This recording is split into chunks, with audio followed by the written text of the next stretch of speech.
April 23rd, 2017.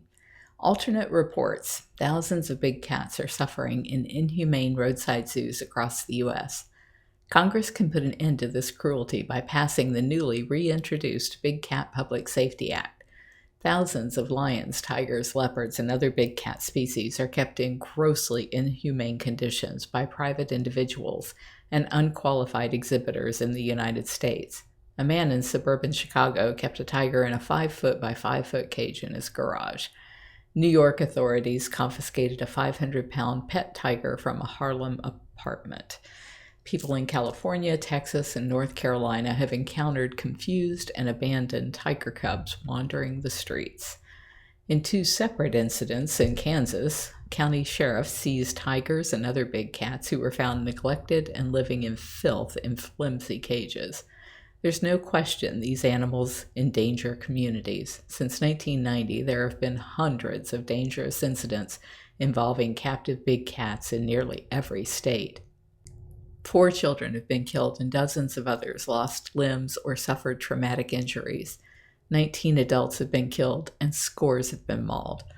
To remedy this problem, an alliance of leading animal welfare organizations, Big Cat Rescue, Born Free USA, the International Fund for Animal Welfare, the Humane Society Legislative Fund, and the Humane Society of the United States support the recently reintroduced Big Cat Public Safety Act.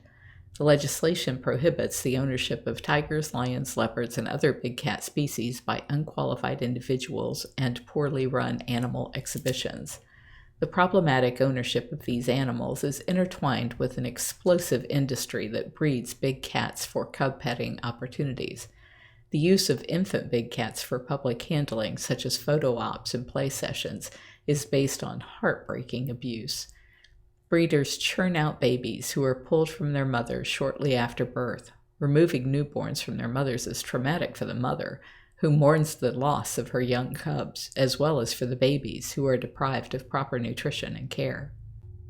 These vulnerable baby animals with weak immune systems are forced to endure rough and excessive public handling, during which they are deprived of much-needed sleep, physical abuse from handlers attempting to keep them under control, and stressful conditions associated with transport. When the animals grow too large for public handling, they are typically discarded. It is impossible to know where all of these big cats end up, but many go to pseudo-sanctuaries, facilities run by operators who want the public to think they run legitimate havens for animals in need, but who are really providing substandard animal care that also endangers caretakers and the public. Other big cats are warehoused at roadside zoos or sold into the pet trade. It is not uncommon for these unhealthy animals to suffer from malnutrition, parasitic infestations, and other ailments. Some die prematurely as a result of inadequate care. Like the owner of this emaciated pet lion, private owners often fail to provide a diet change. And this image is not in the video here. It was in the original article provided by the Humane Society of the United States. In fact, the picture here is Jamie with our golf cart hauling a transport wagon with a tiger, and that's not one of our transport wagons, so I'm guessing that this was a rescue. Careless handling practices and unsafe big cat cages are a disaster waiting to happen, and when it does, first responders and the community are put in danger. This was underscored a few years ago in Zanesville, Ohio, when a deranged man released 18 tigers, 17 African lions, 3 cougars, and numerous other animals before committing suicide. 48 animals were subsequently shot and killed by sheriff's deputies in a terrifying ordeal that lasted through the night.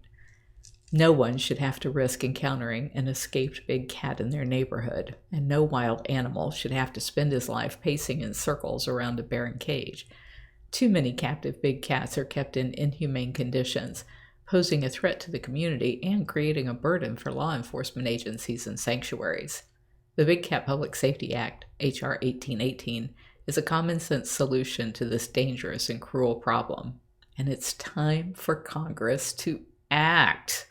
That was true in 2017. It's true today, April 11th of 2022. This article was written with the assistance of Born Free, Big Cat Rescue, Humane Society Legislative Fund, Humane Society of the United States, and the International Fund for Animal Welfare.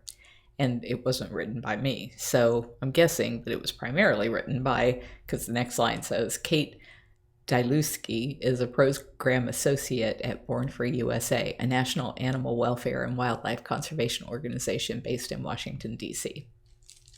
I'm guessing it's Kate, because she's a great writer.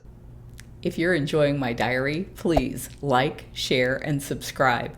You can find other ways to connect to me over at bigcatrescue.org/Carole.Baskin.